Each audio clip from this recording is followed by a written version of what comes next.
Ok.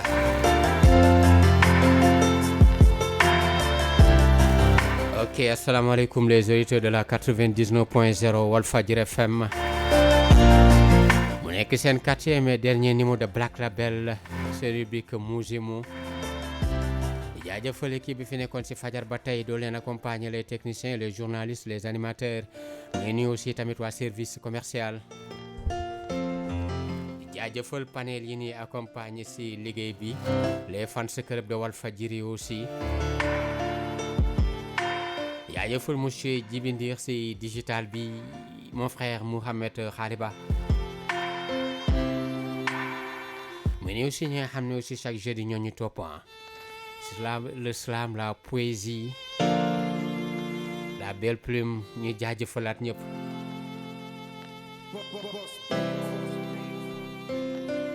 Leen ko waxee woon ñuy dal fii tey ñi nga xamante ni ñooy participer ci deuxième édition Grand Prix Sidi Lamine Niasse de Slam pour cette année 2024. Quelques compétiteurs. Yéen jaajëfal aussi seen disponibilité, ils sont là. Comme ça tey jusqu'à 16h ñu na def ak ñoom aussi benn plateau d'échange. Ça ñuy déclamer di waxtaan d'échange. Jaajëf aussi ñuy suivre aussi ci digital bi ñu nuyu ñëpp. Ok, xam naa sans tarder dama bil sama gars yi micro bi comme ça ñoom samay xarit nañ les slameurs, c'est la famille. Salaamaaleykum sama gars yi maa leen di nuyu di leen ziar, yéen ngi am jàmm. Waaleykum salaam. Mbaa yéen ngi am jàmm bu baax a baax. seen baat yi xaw na faible na. et prime de la jeunesse. waaw kii la bëgg. naka mu yaa ngi cool. ziar naa la sant yàlla bu baax. dama lay bàyyi nga nuyu tey suñu auditeur. asalaamaaleykum wa rahmatulah. ñu ngi lay ñëpp jox ku nekk ci turam santam.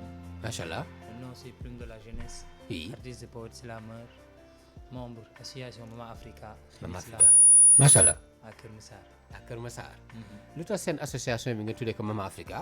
non noonu la tudd de noonu laa ko fekkee. Mama Africa. ah mais si Papa Africa nga waroon a bokk. ou bien c'est pas grave. si. ah kon si kon mun nga envoyer sa gars yi seen sa lettre de démission ah. déedéet waay ngeen leen da ngay adhérer si Papa Africa quoi. non bàyyi ma nekk Mama Africa rek. kon c'est à vie c'est à vie. c'est à vie c'est bien. mooy nuyu aussi ñi njëkk a ñëw laay nuyu et Jassem maa ngi lay ziar. naka taw fee yi. ça va alhamdulilah. da lay bàyyi nga nuyu tey suñu auditeur. asalaamaaleykum mbokk yi maa ngi leen di nuyu di leen ziar. le nom c'est Slameuse of Jastem. membre de l'académie Plume d'éveil Yeumbeul. Plume d'éveil macha allah kon gars yi day nelaw yéen ngeen leen di yee quoi. c'est bien loolu baax na comme ça man mi nga xam ne maa ngi nelaw comme ça ngeen doon ma yeewaale sax c'est bien. Yeumbeul si ban côté ngeen dëkkee. Yeumbeul tournal. ah dëkk nga fu rëbb waay c'est bien Jassem c'est bien loolu am na solo ba des fois tournal bi ak bruit du la très concentré pour bindu texte yi. tuuti rek. La dose maa ngi lay ziar. naka mu frère. ça va sant rek. Soumay. wala déggoo Joola. Soumay Dia. ay macha allah dama lay bàyyi nga nuyu te suñu auditeurs. waaw salaamaaleykum ñëpp maa leen di nuyu. ñuy fay. di leen sant. maa ngi tudd La Dose. oui.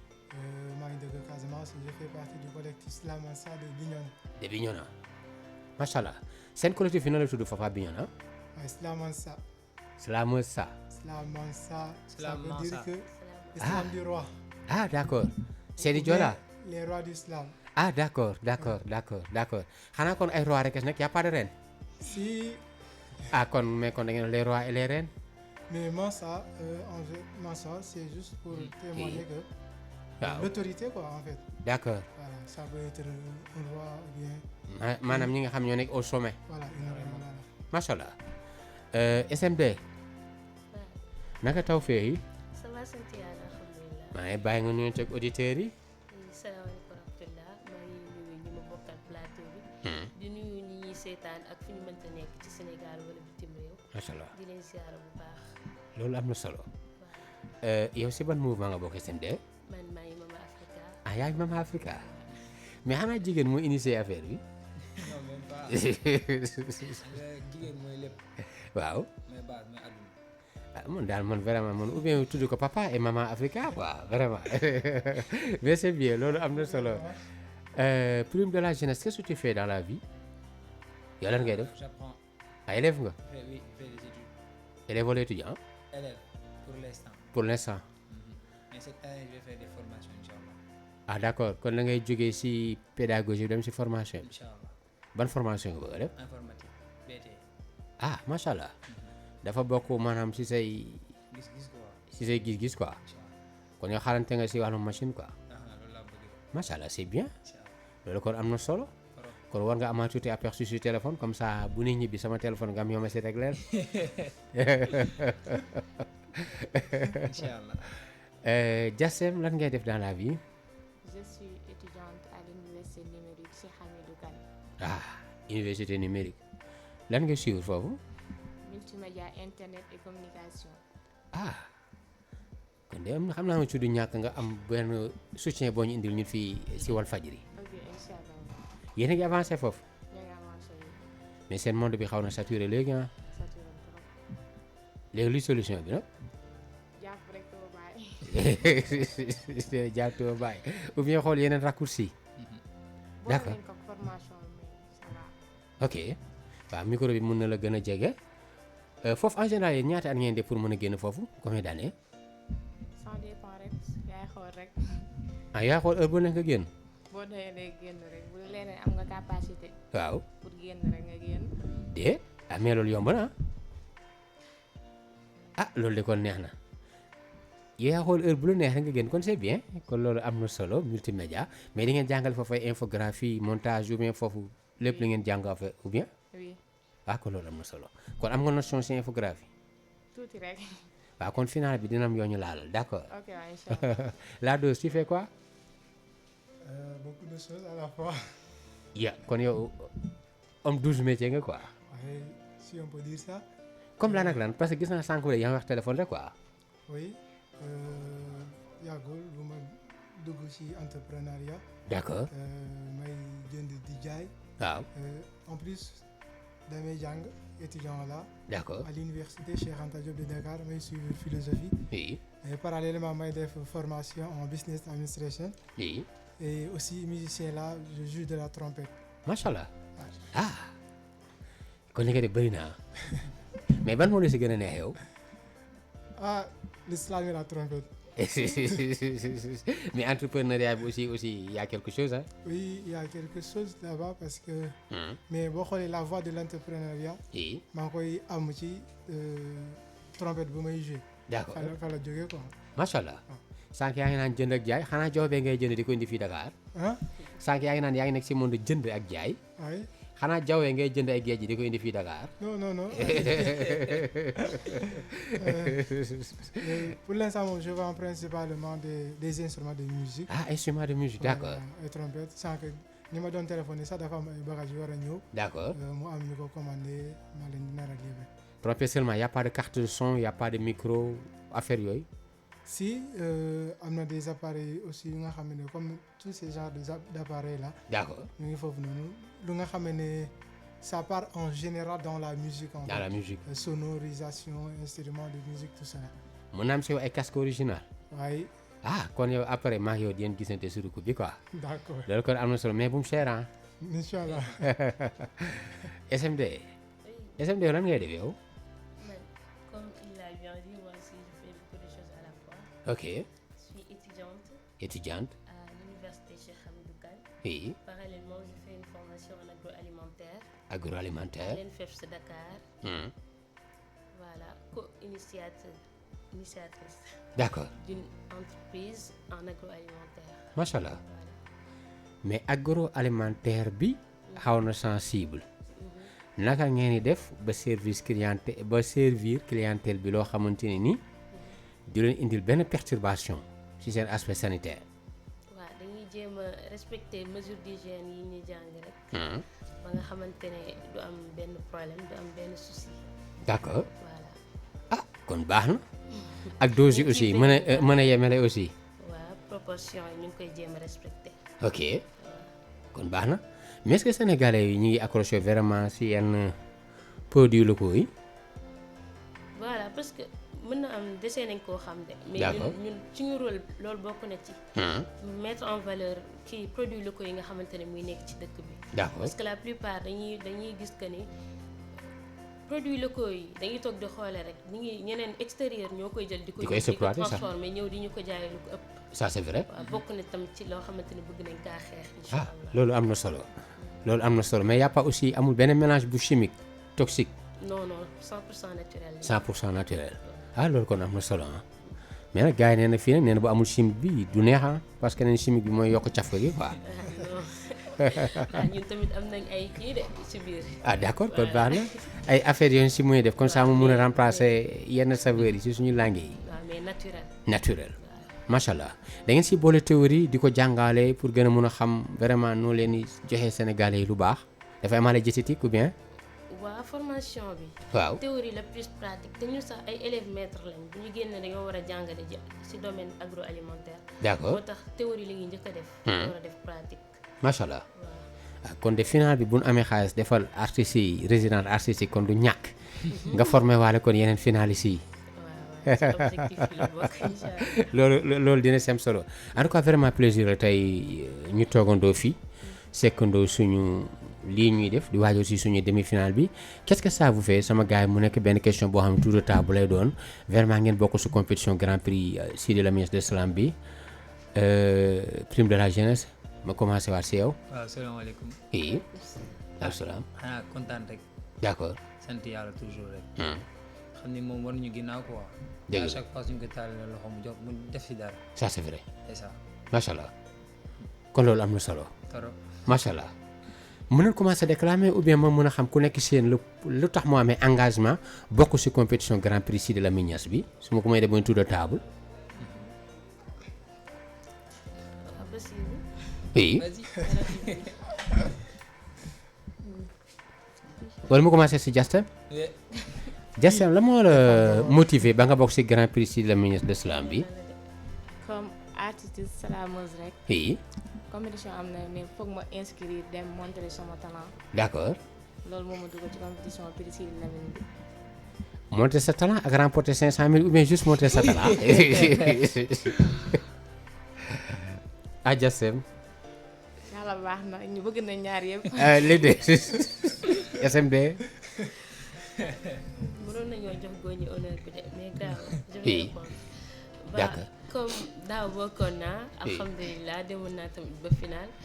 ma ne ren pourquoi pas te jëlee naa ci expérience bu bari à travers compétition boobu noonu te tamit bu ma ci bokkaatee mënul ñàkk dinaa ci amaat expérience. d'accord loolu moo tax ma gisaat ko rek ma ne naa dem. d'accord. waaw voilà.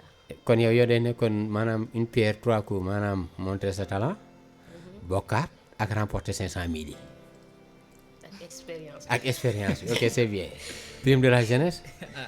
résumé de ce qu'ils ont dit de ce qu'elles ont dit rek. mais aussi compétition man de ma part. su ma bokkee dama siy bokk ndax dama siy gagné quoi. dëgg la. à chaque fois damay gis saa su ma bokkee compétition. saa bu compétition bi jeexee da am dara lu yokk si man. c'est ça qui me pousse moo tax compétition fu mu am damay dugal sama loxo. macha allah c'est intéressant. c'est intéressant kon loolu am na solo. la dose. Premièrement c'est juste pour me relancer. parce que j'étais en retrait. oui. voilà depuis bu ma ñëwee Dakar fii toog naa un bon moment. oui nga xam ne je n'ai pas slamé et je n'ai pas fréquenté des slameurs. d'accord. donc du coup bu ma gisee affiche concours bi. c'était pour moi une occasion. oui. d'aller à la rencontre de mes frères slameurs, mes sœurs slameurs. D'accord. Pour tout d'abord vivre ensemble.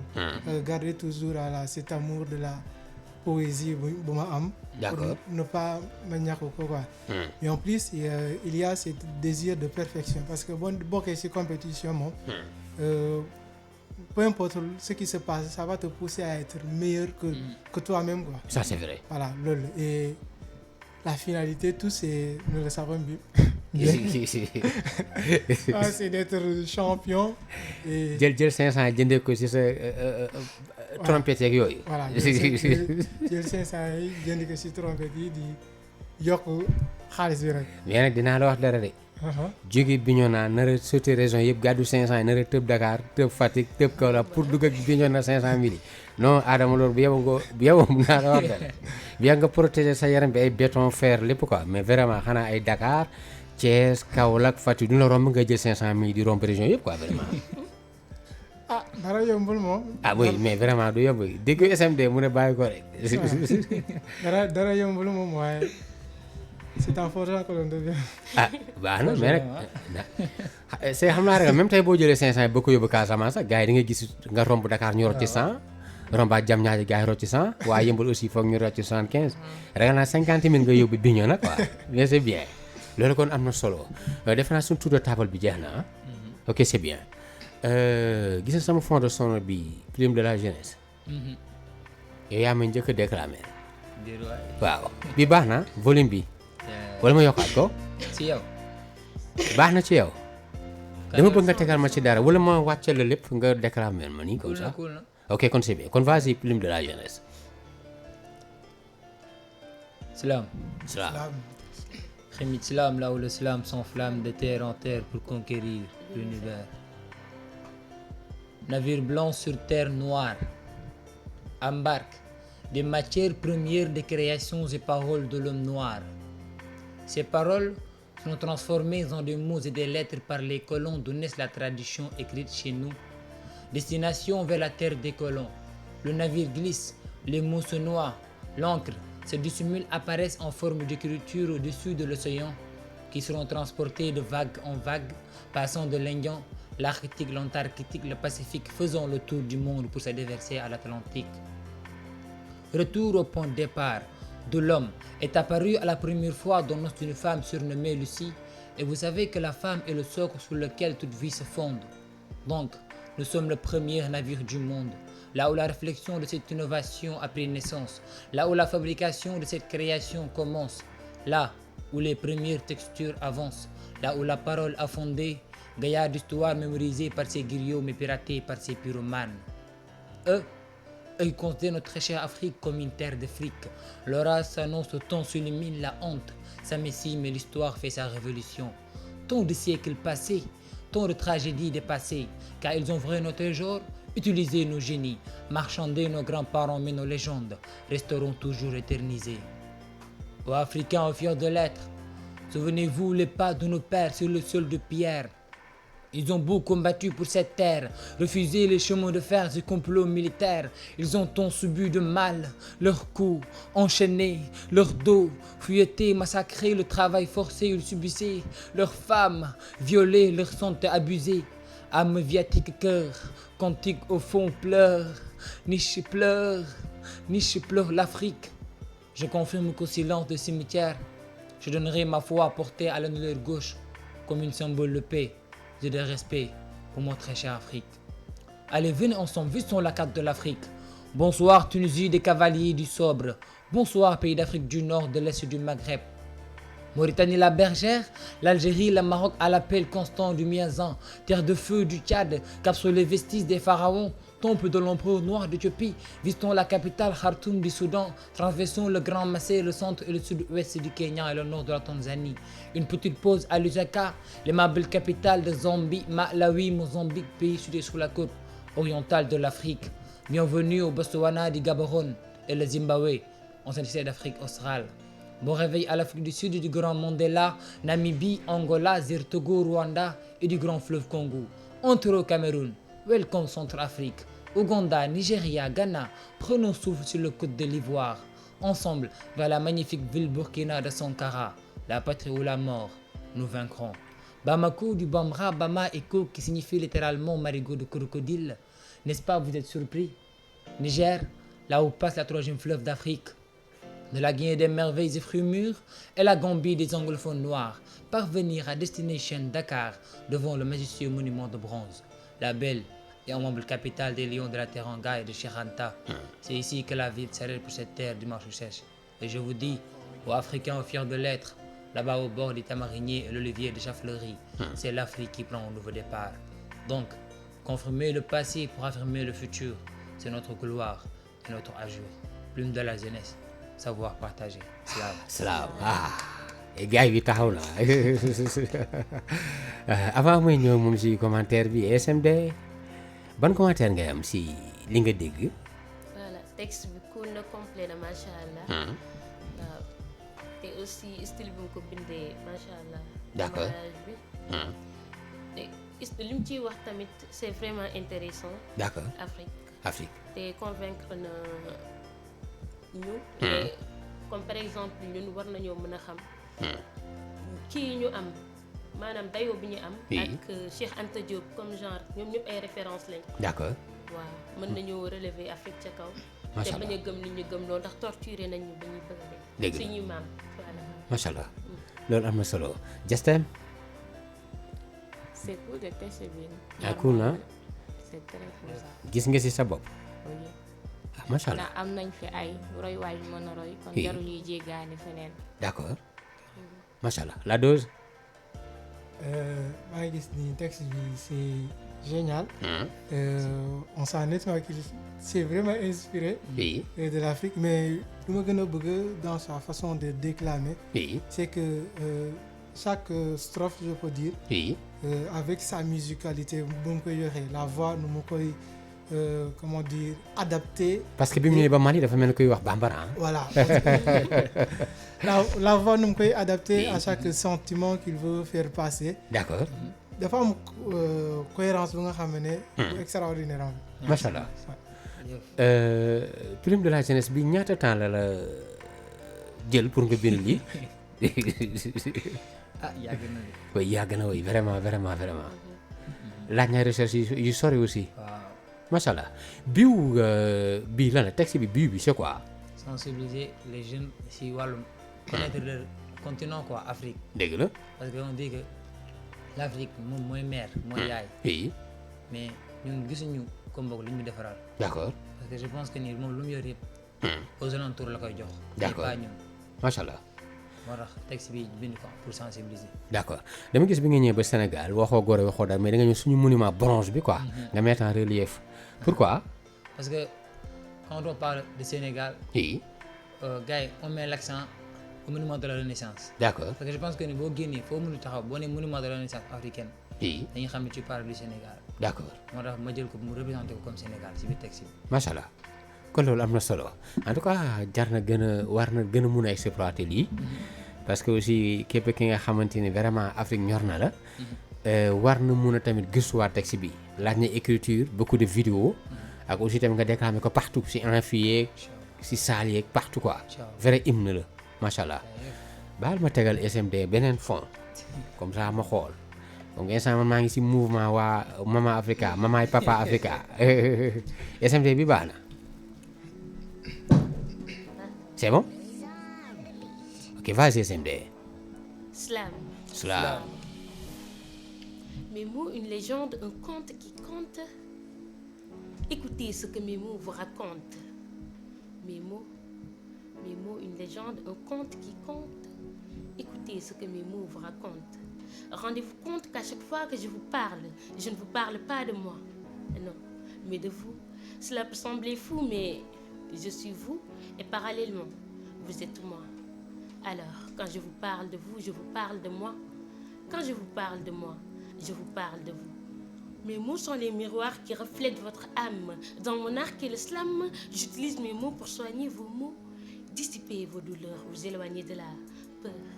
tis sax du ma nasaraan xaram faram fàccal leen ko ci kàllaamay wolof ndax yéen ñu gën a oyof may baat yi ñu amul baat bu guddi gi xaaj nit ñi dina law maa ngi xalaat ngir xalaat yoonu dëgg wi ñëpp di laaj xel li xelal xel yi xalil yoon xale yi xir leen ci xuus xantoo sàkku xam-xam te bañ a xàddi ndax xam-xam mooy am samay kàddu ca kaw lay jóge roogo laat na fi cax ci xol may ko leer gi muy laaj xol yi dundaat jàmm sax dëkk bi naat lu bañ ñu faat suul lu baax ñu dekkilaat may baat ñu amul baat bu guddi gi xaaj nit ñi dina law maa ngi xalaat ngir xalaat yoonu dëgg yu ñëpp di laaj yoonu dëgg laay yeesalaat salaamaaleykum. aleykum salaam wa rahmatullah la dose. c'est ça. déglu nga bi ah. dégg naa ko. commentaire. la dose à vas-y. Je suis toujours et je serai toujours étonné Oui. parce que j'ai pas ce don-là. Oui. Donc, pour l'instant, oui le slammer en wolof. ay dóor la day teg xel waa Bignona ñi ngi dóor ah. Voilà. De slammer en wolof. Et oui je pense que c'est la tournure que le slam sénégalaise Oui. doit prendre. d'accord Voilà. Machallah. Le wolof en fait. ou bien nos langues nationaux quoi Voilà. ou bien suñu langue yi quoi C'est ça. macha allah.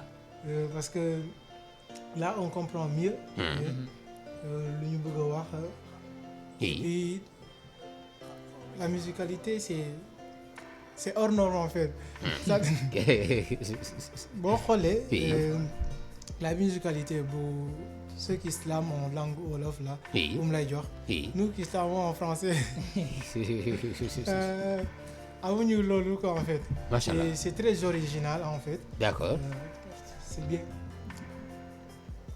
loolu am na solo macha allah film de la jeunesse waaw ah macha allah rek waaw elle a bien écrit moom macha allah oui style bind bi waaw ak style yu mu utilisé dégg naa fi anaphore waaw wolof bu doy waar sax alors bu dëggee message bi muy jàllale quoi d'accord parce que moom elle a parlé en tant que moom mu nekk nit waaw en tant que l'homme ba pare di jàllale benn message mais lépp si moom la koy def D'accord. moom lay tënk tool bi yëpp macha allah loolu am na solo Justin macha allah c'est cool cool na cool na de ndax macha allah dama bëgg nit kuy bind en wolof. en wolof macha allah yow Justin yow lan nga yow man waaw ñaambur la ah yow original sénégalais nga original loolu kon am na solo en fait SMD dama gis sa texte bi mun naa ne tantôt yow ak sa monde yaay wax ak ñoom quoi li leen boole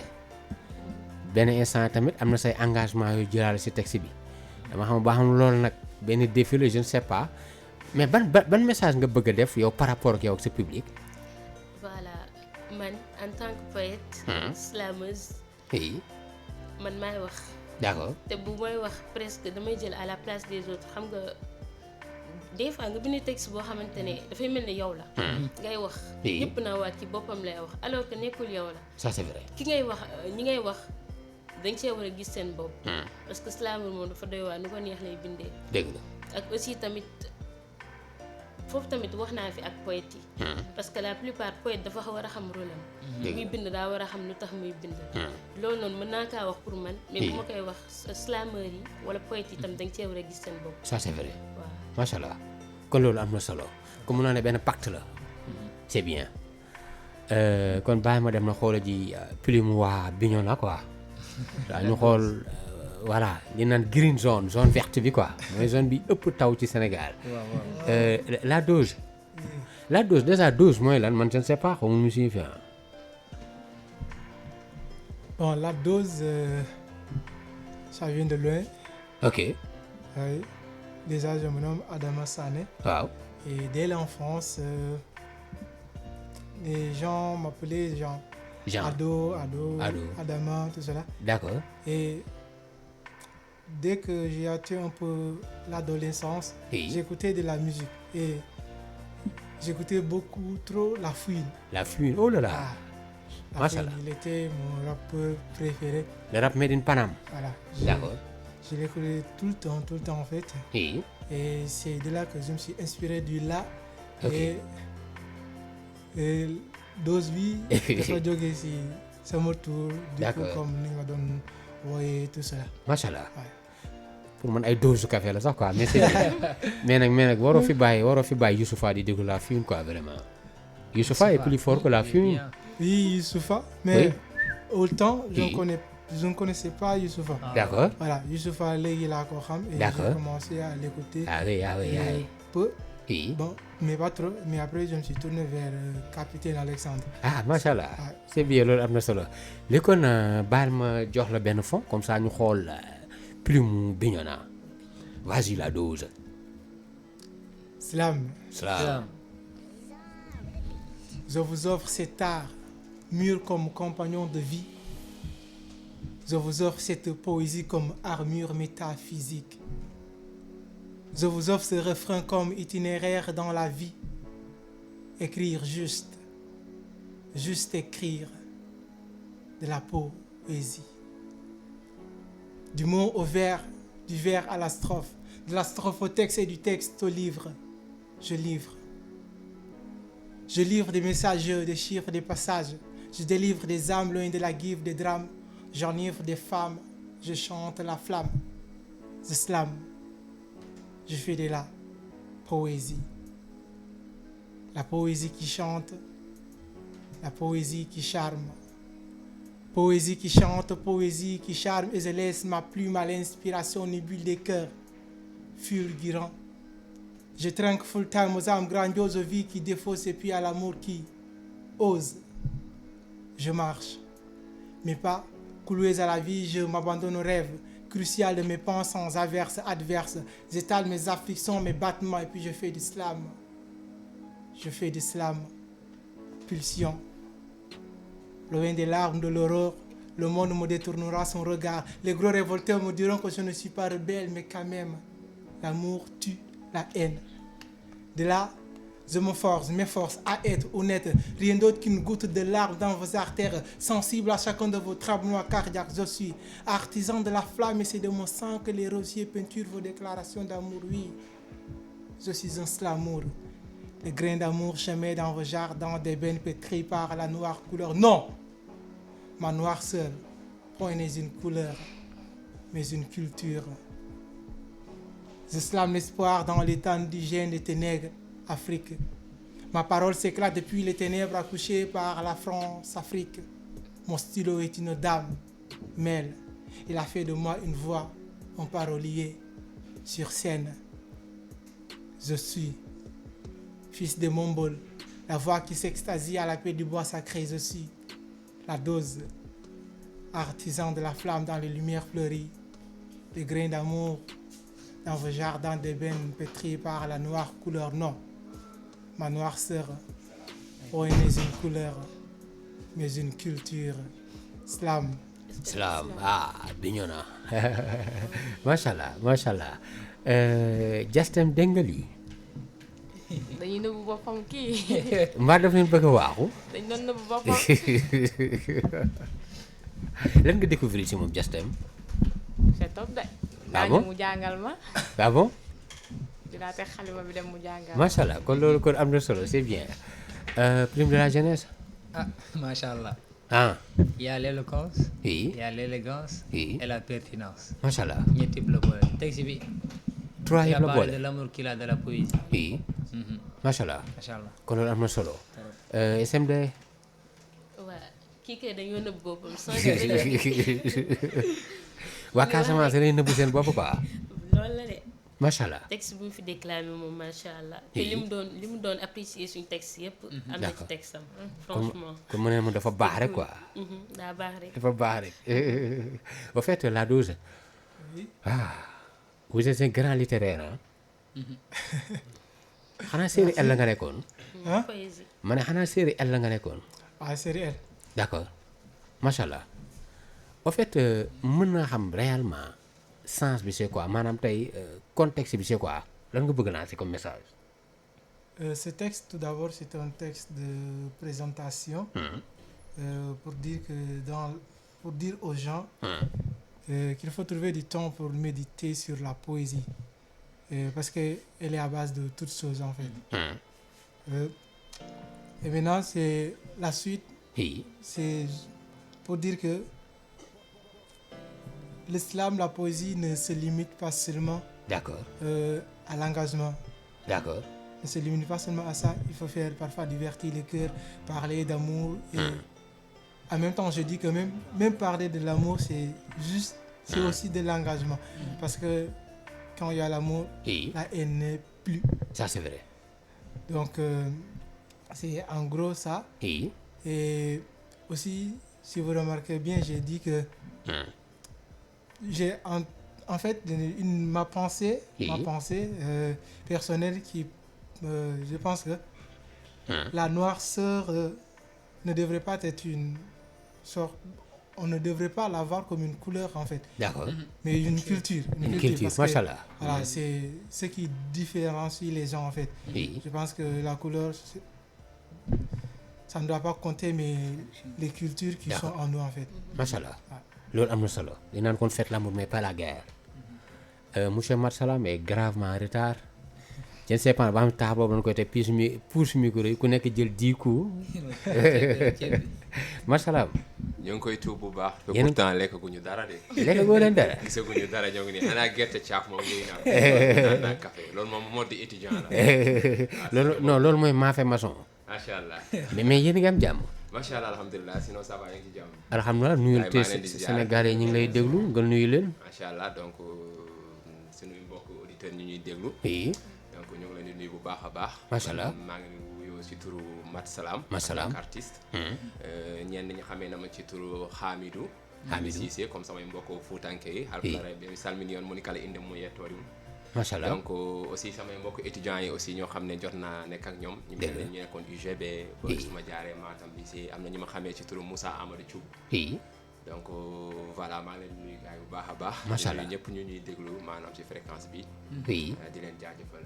di jéggalu encore ci retard. bu ndaw bi blocage bi rek xam ngeen yoon bi ak. nawet macha allah yow fan mooy sa cosaan.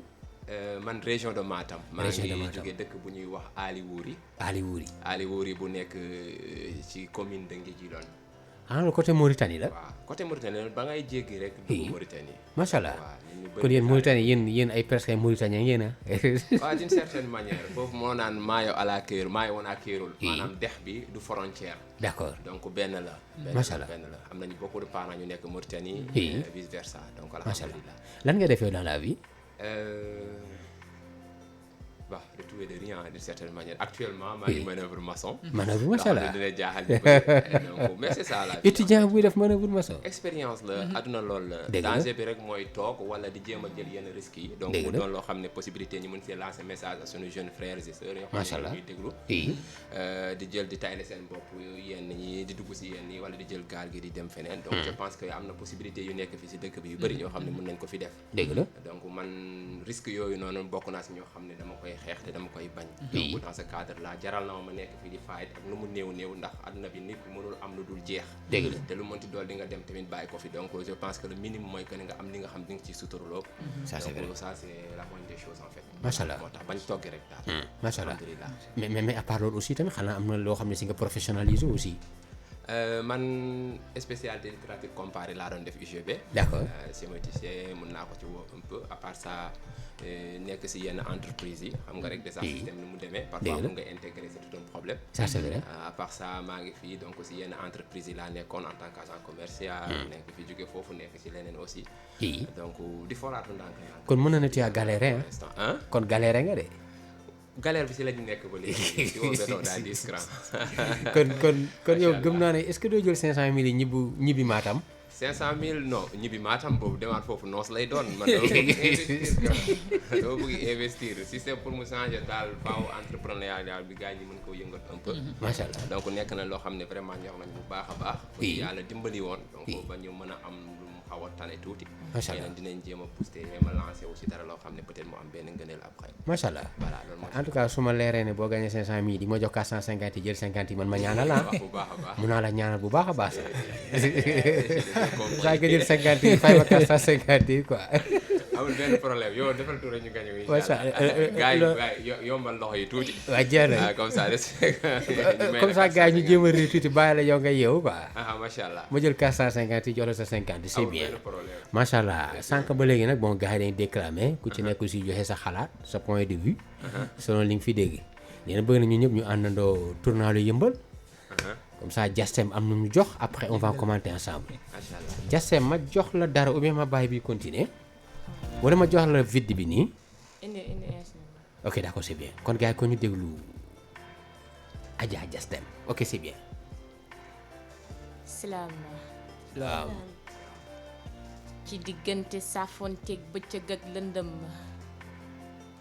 biddéew fenk jant dellu këram suuf ni selaw asamaan mbuur ay gëtëm weer ni fang mbir mi de moomu ëlëm sa xel ni mestu ki réer di gëstu lu xew ci lu wér ne tuuti xel dikk lan ma déema lu rëy te sew mbir moomu de mooy sama réew di gaalu ñu baax ñi tax duñu lab ci jéejum réer sax seen xam-xam yi root sama xol la rotam gi not sama xel la maam El Hadji Malick doy na ci misaal la Cheikh Ahmadou Bamba borom kamal la bu Kunta Baay Ñas raw na borom yi xaal la maam Limaamu sondelu dëgg mooy ki ka taal la nes tuuti sang maax ni ma fii mooy Sénégal la suñu gaal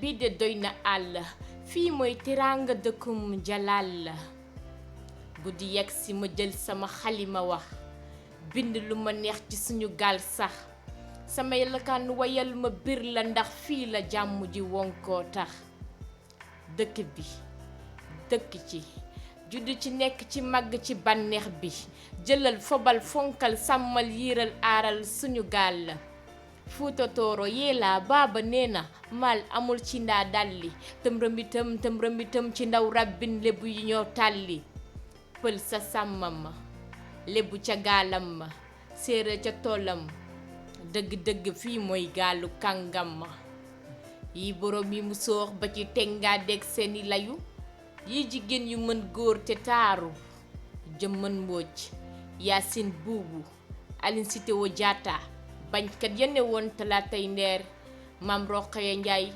maam Jaara Buso Sénégal jéeg Buso ndawi jamono de am nañ fi seen or bi lay dafa seer am nañ fi jant am fi weex muy badaax te dootu fi réer je me suis réveillée au pied du mur de ma vanité dans cette terre d'universalité car c'est la terre de ma naissance comme les jours et des nuits qui passent de ma jeunesse je suis née de cette terre natale pentate aux yeux de ces femmes fatales je suis démocrate, je suis libérale je suis homme ou femme je suis de gauche ou de droite je suis parti au pouvoir ou opposition au Sénégal il y a une seule idéologie qui veille, c'est être sénégalais yàlla ñu yàlla musal ci pexe noonu ci barke xalifa yi yàlla nañu yàlla musal ci pexe noonu ci barke xalifa yi bi ahmadan bil mahmoud bil xatimi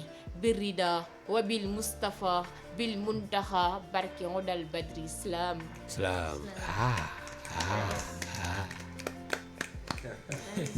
cette année nag su ma nekkoon jury damay bàyyi ba final ma ne ñëpp a gagné xaar ma séddee leen 500 000 ku nekk jël benn partie c'est bien. Masalaam commentaire si li nga jot a dégg. texte boo xam ne très riche même. waaw très riche. muy wane presque Sénégal. d'accord man lu ma si mën a tënk bu ma ko doon résumé si benn mot. mooy valeur bi nga xam ne nit ñi waroon ko joxaat dëgg-dëgg. ci expression Sénégal benn bopp la kenn waru ko xaar ñaar. kenn mu ko xaar ñaar. donc pulaar dafa am expression bu muy wax naan que ne renduɓe laana njiidi anniya sago mabɓe ko joofte ñu bokk gaal ñoom ñoo war am benn yéene. dëgg la waaye bu fekkee kii day nekk bof je ne sais pas comment le dire dëggaame ki nekk di yëngal gaal wala nekk si leneen. boo moytul donc buy suux du si nekk rek si kenn ki. donc ñëppay sentir exactement lu fi am. donc normalement dañoo war a bàyyi xel ci loolu. delloo suñu xel bu baax a baax si nga xam ne loolu moo nekk cosaan. te malheureusement adduna bi dafa dem ba toll niveau boo xam ne tey dañoo bàyyi loo xam ne li nga xam ne lu ñuy wax ci wolof ku bàyyi sa ànd boo dem fekk. wallaahi voilà c'est ça surtout. donc war nañoo def benn rétrospection. ñu delluwaat ginnaaw di xoolaat bu baax a baax li nga xam ne sunu maam yi moom lañ ñu bàyyi. dëgg la te di sukkandiku ci loolu. je pense que loolu ngëneel la bu baax a baax donc ñu ngi kontaan bu baax a baax si texte. macha allah macha allah c'est le Sénégal daal. dëgg la Sénégal. macha allah merci. sànq la dose nee na moom bu déggee kàddu wolof yi day amee chair de poule la dose noo déggee bii kon aussi. pardon. ma ne sànq la dose. ou bien dafa bouger. sànq dafa moom bu déggee ku déclamer en wolof rek day amee ay chair de poule quoi. cette langue wolof la ma ne naka nga gisee texte bi aussi. man de franchement je suis dépassé par le niveau de wolof la xam naa ni. oui. avant compétition bi sax fa ñuy def mise à niveau quoi. dégg loolu dose ba yi. non def mise à niveau parce que. da leen di jéem a waax waa. mise à niveau ay def mise à niveau. ah bon. si man waaye seen wolof yi. waaw. c'est très haut pour moi quoi. D'accord. Très haut. Machallah. C'est très haut quoi. Ok. Mais comprendre aussi sens bi aussi. Comprendre naa sens aussi. Oui. L'art a sa langue à elle. Oui. bu nga xam ne même boo déggul lu nit ci wax rek. waaw. Seulement la sonorité. Oui. dina tax nga xam à peu près. Oui. le message qu'il veut transmettre en fait. Ça c'est vrai. loolu aar moo ko moom quoi. Machallah. kon loolu am na solo. Mat Salam. Oui. jël nga affaire bi. Oui. non kii dama jum prime de la jeunesse. Ah, machallah. Oui. Elle a parlé du Wolof. D'accord. Aussi, elle a parlé de la tradition sénégalaise. Oui. Comme il l'a dit. Oui. Kilifa gi wax na lépp. wax na lépp machallah. machallah. bokk benn gaal daal. en général dëgg la. c'est ça. SMD. waaw comme ni ko waxee rek olof bi moom mooy loolu. waaw bu ko waxee langue wolof ñëpp dañuy mën a comprendre. Oui. puisque affaire bi ñun la concerné Sénégal. Oui. te du ñëpp ñoo dégg français. Oui. waaw ci Macha olof bi nga xamante ne moom lañ dégg. bu waxee message bi si lay gën a jàll. te defe naa ne jàll na bu baax macha allah. macha allah te texte bi riche na. te delluwaat na la si valeur yeeg yooyu quoi. dinaan représentativité. macha allah dem bëri ñun ñëpp ñu àndandoo rek comme ça ñu dem Matam xool foofu plumu waaw tukulóor yi bu ñu lekkee njóor ni ba pare dañ lay joxe quoi. xam nga bu ñu lekkee seen njóor ni ba naan seen ataay yooyu. comme ça ñu ñëpp ñu xool Haalpulaar yi seen plume naka la mel. xam nga ñoom boo remonté l'histoire ñoom dañoo yàgg a bind. yàgg a lire téere yi aussi. macha allah. instant bi booy xool bon ñoom ñoo nekk si minbar yi di ñuy orienté. macha allah. y a tellement aussi d'acteurs culturels si yéen ak d'acteurs religieux. macha allah. kon donc voilà. macha allah. acca mas ñu ngi lay déglu monsieur Marsala ma yokk la son wala ma wàññi ko. ça dépend bu fekkee ni nga koy amee baax na rek xayru. kon c'est bon kon vas-y monsieur Marsala mais prime de la jeunesse am na lu muy wóor ça dépasse hein. vas-y Marsala. hayo yam laare hayo yam laare hayo hayo yam laare. Ah, la vie. Tout commence avec le premier cri, même si le destin était déjà écrit. La vie nous oblige parfois à faire des tris, et cela, quel qu'en soit le prix. Pourtant, nous naissons tous innocents, mais la vie nous oblige parfois à verser du sang. Certains sont accros et ne peuvent plus vivre sans, tout en oubliant que nous sommes que des passants. La vie est fausse, elle est un mirage, elle nous berne et nous pousse au mariage, elle est hypocrite, elle nous met en rage, elle nous manipule. Regardez, j'ai écrit sur elle des pages. La vie nous fait souvent rêver des rêves plus durs qu'un pavé. Elle nous fait souvent élever pour bien sentir le si je savais. Elle nous fait sourire et rire alors qu'elle nous réserve le pire. Elle nous octroie la possibilité de bâtir un empire puis nous met en face d'un tir qui nous fait périr. La vie est moche, elle est laide, elle est ni chaude ni froide, non, elle est tiède. Elle regarde des âmes massacrées sans venir en aide. Ah, qu'elle peut être souvent raide. Elle ment, elle charme, elle fait verser des larmes. La vie nous arme puis déclenche l'alarme. Elle nous fait vivre une passion pour goûter à la déception. Elle nous prive de la solution alors qu'elle est la cause de l'équation. La vie est injuste, elle est partiale, elle a fait certaines spéciales et d'autres bestiales. Elle a causé la discrimination raciale. Mais bon, il faut reconnaître qu'elle nous a vu tous naître et quand elle ferme une porte, elle ouvre une fenêtre. De cette même manière, elle fait un mauvais et un bon être. La vie fait des merveilles lorsqu'on voit à notre réveil que sur nous quelqu'un veille, que cette personne soit jeune ou vieille. La vie est trop cool, même si souvent elle saoule. Il arrive qu'elle fasse que tout roule, même dans la plus immense foule.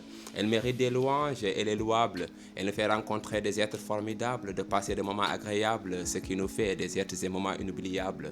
La vie a fait des gens dignes devant même une pigne. Elle est certes brisée comme ligne, mais à chaque virage, elle nous fait signe. La vie est si facile, si simple. Et si vous voulez un exemple, regardez sur celle des moines dans un temple. Ils mènent une vie limitée, non ample. La vie a fait des hommes honnêtes et ceux qui tirent sur la gâchette. Mais bon, elle est ainsi faite, elle a double facette. Alors si tu veux mon avis, mon ami, vis ta vie. Même si elle te prive de tes envies, ne te suicide pas, survie. Hayo yamlare, hayo yamlare, hayo, hayo yamlare. Salam. Salam waa Matam dafa mel ñoom dañoo naan affaire yi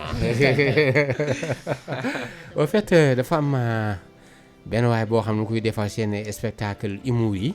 mu yor benn xalam bu ndaw sol benn tengaade. macha allah di defal tubaab yi ay genre conte yooyu. sooy déclamer dama jox air waa jooju turam nag laa xamul mais dama koy sant chaque jour. je pense que ça me dit quelque chose. oui bi ma jox ma turam mais je pense souvent day def sur les trucs de proverbe de l'Afrique. merci beaucoup proverbe yi lay def. voilà c'est ça yor benn xalam bu ndaw nii. mais c'est bien c'est bien. macha allah macha allah. c'est bien prime de la jeunesse. Ah, ban commentaire nga am si li nga jot a dégg. Masha'Allah, comme toujours. Ici, il a parlé de la vie oui en métaphore, quoi. c'est ça c'est vrai. Il a parlé de la vie que genre, la vie nous montre qu'il est paradis, Oui. alors que la vie, c'est l'enfer. ça c'est vrai. C'est ça en résumé. Machallah. La dose. Ah, ce gars, c'est un sacré slameur. mais comme que da ngay defaale musique na nga gis aussi lim jot a chantonné. lim jot a chantonné aussi ban commentaire nga ko am nga si am entrée bi ak kii bi sortie bi. Oui, am na solo. oui am na solo parce que boo xoolee day indi les cultures ancestrales. oui mu boole ko ci avec la modernité. d'accord donc loolu day joxe lu nga xam ne. oui Comment je peux dire ça? En fait, genre de richesse bu nga xam ne. oui même bu dee un vieux. Oui. moo koy déglu. waaw dina ci gis boppam quoi. machallah. Parce que c'est exactement ce que faisaient les parents autrefois en fait. d'accord man nag dégguma lu mu wax loolu ci. pulaar bi. ci aywa lam laa de loolu muy tekki. Bah, hayo, c'est une manière voilà, d'accueillir. Oui. L'on l'a utilisé en poulard. d'accord L'are, c'est comme cher, être, par exemple, qui vous êtes cher. d'accord Donc, dans ce cas-là, dans mon côté Google, pour Oui. voir en réalité, si nous avons hayo, mais tu bilan qu'on va dire les côtés bon non. d'accord Xëcc ko noonu ci tonalité bi yëpp. oui day wane juste rek ne ak lu mu mënti mel daal. importance bi mooy que ne nit ki dafa war a tenir. machallah Voilà Loolu man am na loolu bokk na loo xam ne lu ma soxal trop surtout. machallah Voilà. Justin. c'est toujours hors sof rek. sa dina seere de yomb de. man de li ma wax rek jël maanaam na ñëpp a gañe quoi Macha allah. ñëpp a gañe. SM2. voilà texte bi man dama koy jël comme texte de motivation. oui parce que li mu ciy wax la vie yaakaar naa ñun ñëpp ñu fi toog. ñu ngi ci dund bi. Dëgg la. ak li ñuy daj. Waaw. surtout jeunesse bi. li may motiver surtout. dafay wane ne dund bi neexut. dina metti mais fonce ak li nga nekk na nga ko gëm rek. Ça, c'est vrai. loolu laa ci gën a jàpp en tant que jeune. machallah waaw di ko conseiller sama moromu jeunes yi aussi. c'était vraiment très riche. machallah machallah en fait Mat quoi ñi ngi rafetlu Macha allah. c'est bien écrit mais booy wax cette langue de Molière là dañ seen facilité tellement dama xamul ba xam à bas âge nga commencé wax ou bien xam nga ay yéen maanaam yéen tukulóor yi ak saraxule yi ni ngeen nekkee ci Sénégal oriental yéen ak France 2 minutes de voyage la xam naa li ngeen jege France la quoi je ne sais pas nag mais saraxule yi ak alpulaar yi dañoo jege France France sax ngeen gën a jege que Dakar Macha allah. mbaa loolu moo may perceptibilité bi Bon, Marsala moom yàlla dafa def je suis né de la Côte d'Ivoire. ah Donc, d'accord très tôt déjà commencé woon naa familiariser wu ak langue française. d'accord Ak jula bi laa doon utiliser un peu. d'accord Mais ba ma ñëwee Sénégal tout le temps que laa woon sax. li nga ñëw Sénégal ñaata nga am Peut-être ay 5 ans. 5 ans. 6 ans yooyu rek daal parce que fii laa commencé l'école daal. d'accord waaw ba ma ñëwee fii déjà donc français bi moo ma dese woon jula bi dama ko mujj perte yenn expression yi rek ñoo may dese. ok Ak école bi donc ça m'a renforcé sur niveau français bi. Macha Allah. Donc yàlla def aussi ci domaine littérature bi laa gënoon xër. ok Ba yàlla def après bac bi noonu dañ ma orienté aussi UGB. UGB Donc def naa foofu 6 ans donc français laa doon def aussi littérature comparée comme spécialité. d'accord Donc doon na loo xam ne tamit dama ko yàgg bëgg di ko fooyee. day bañ D'accord. tuuti sax samay expression su may wax wolof bi sax da ngay sentir lu si gën a bëri. Oui. Français laay utiliser man sama communication. ça c'est vrai ñu ma toog ak sama entourage donc xam nga influence boobu.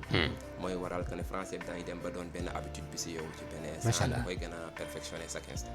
sànq maa ngi naan galère nga mais aussi traîner nga rampé nga fu bari ah trop même. Côte d'Ivoire Sénégal UGB Gambie moo fi ah def nga Gambie Mali petit comme kon yow lekk nga genre xeetu plat yëpp voilà xam nga man ko yow lekk nga genre xeetu plat yëpp macha allah africain nga macha allah léegi baa ñu delluwaat si plume de la jeunesse ñu dellu si waa Maman Africa et Papa Africa et plume de la jeunesse ma jox la beneen fond bu ñu def rek ñu dem ah vas-y plume de la jeunesse. Salam. L'histoire a chanté, le poète a écouté. L'histoire a chanté, le poète a écouté.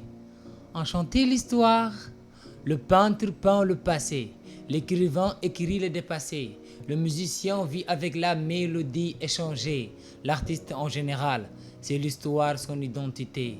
Voir l'invisible faire l'impossible, voir dans l'obscurité, aveugle dans la clarté. Vis ton enfer et tu vivras ta paradis. Les martyrs de Thiès l'ont su, car leur sueur a arrosé la terre. Ils ont subi la tyrannie occidentale vipère. Et quand l'horizon contamine les nuages, quand le ciel est enceinte et prépare à mettre au monde la lune, quand le soleil s'enterre, c'est le moment d'allumer et d'éclairer. Allumer toutes les flammes de l'esprit, éclairer les neurones, la moelle épinière, l'encéphale béni. Au passé pour le fondement du présent, au présent pour la nourriture du futur et un futur pour accomplir des projets durs.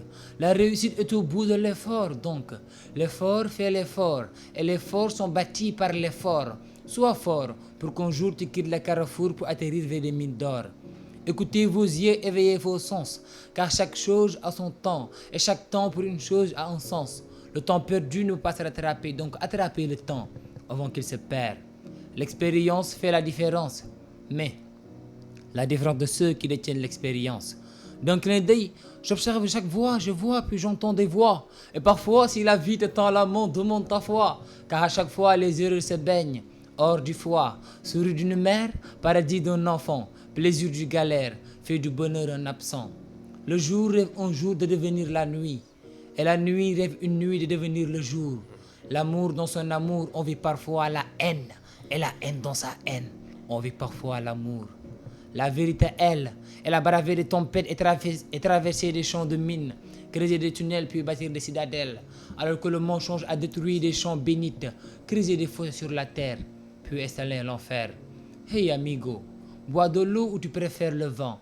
La vie a beaucoup de surprises, gamin, donc focus sur ton gagne-pain.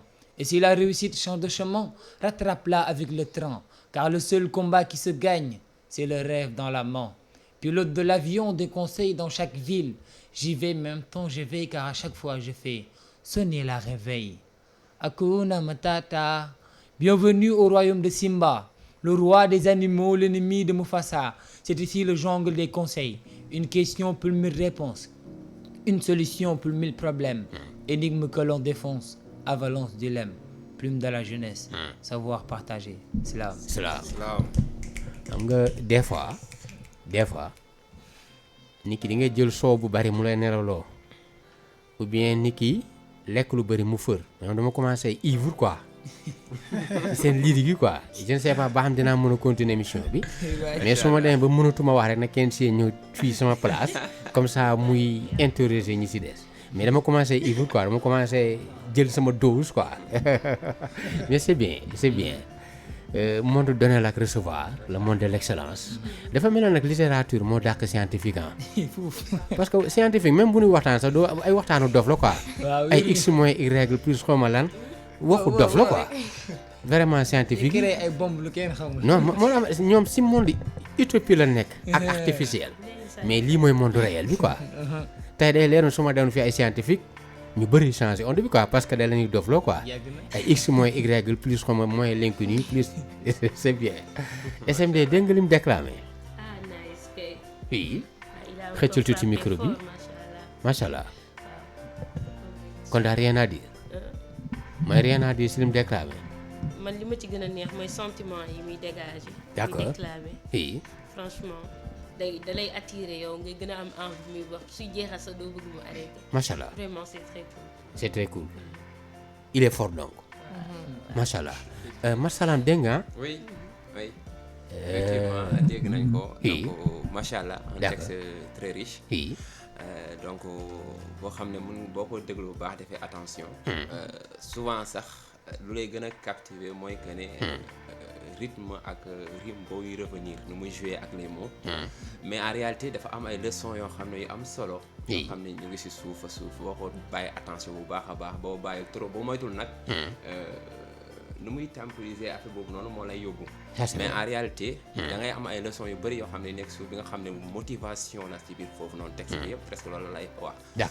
ba fu muy sukkandikoo ba fu muy laalee au niveau de l'art ci boppam comme début texte bi mu lay wan ne en réalité que dara yombul ça c'est vrai donc Dieu ci kàttanam ak mën-mënam mënoon na sax jékki-jékki ne àdduna bi na nekk mu nekk si saa si pas même des secondes tiers sax mën na ko def mais s'il a préféré mu jël ko en 6 jours yooyu donc day won ne que ne lépp loo gis da ciy baax étape bi baax ci effort bi te effort bi kenn xam nañ ko suñu borom moom amu ci benn effort ndax amu coono ba mu si yëg ci def loolu mais dafay doon jàngat boo xam nit ñi war nañ cee bàyyi xel bu baax a baax ñu bañ a rek toog di bàyyi suñu xel ci expression bi nga xam ne gars yi ñu ngi koy wax d'habitude mooy toog muy dox donc ça on doit vraiment refuser cela dëgg la man je pense lu ma gën a wóolu mooy que ne lii man maa ko def te lii am naa ci confiance wala lii doy na ma xam naa ne sa man la mais toog muy dox moom buy taxaw doo ko yëg dëgg la donc man loolu je ne comprends voilà macha allah Jassem mais Jassem lu muy signifier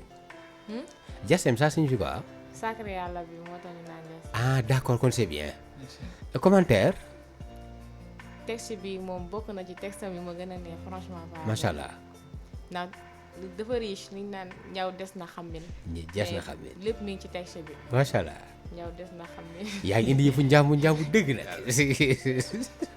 macha allah loolu nice au fait la dose cette fois-ci moom foog ma baal nga def 30 secondes de commentaire parce que saa yi dafa ñëw si sa monde aca la dose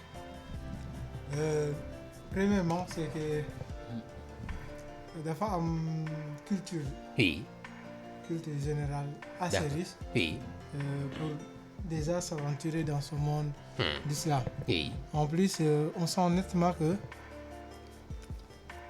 lu muy def nii c'est da ko mun quoi d'accord voilà macha allah il sait faire ça parce que quand quelqu'un prend du temps pour faire quelque chose résultat bu génnee rek da ngay xam ni ndax il est sérieux ou pas dans le travail ça c'est vrai donc on sait nettement que il a vraiment mis de l'effort pour écrire ces textes ce texte là ou bien les textes qu'il a déclamés bon et puis me revenir sur flow bi xam naa ne après je vais passer prendre des cours je vais passer prendre des cours mais dafa am flow bu graw macha allah et puis changement de variation yi dégg la moom c'est excellent macha allah c'est un artiste là 30 secondes yi ma def mais prime de la jeunesse yow yan genre musicaux ngay gën a cons ngay gën a déglu yow en général nag du ma déglu musique. ah bon non lan ngay déglu le Coran le plus. le Coran oh là là mais damay lire Coran en français quoi. waaw parce que yàlla moo nekk écrivain bu gën a mag. d'accord parce que boo jëlee alxuraan nga lire ko ci français. waaw nga xam ne ñun binduñu sax dañuy foo. ndeysaan binduñu dañuy foo. maanaam moom mooy littéraire bu mag bi. oui macha allah. yow alpulaar nga xanaa aussi. non déedéet Mandeng. ah Mandeng la ah d'accord oh c'est grave. Casamance quoi. oh en Casamance am na Mandeng. sama dëkk waaw. mooy Soninké ou bien Soninké ak Mandeng lan mooy seen différence. ak Soose nga. ah nice. ah man sama genn wàll bi Soose la quoi. waaw kon Kodole. dégguma dara. déggu non mais prime non prime oui ma kii SMD kii mu bokk Mama Africa ba pare déggu laa ko yoon de mais foofu mbaa di ngeen def foofu tànn par carte si biir mouvement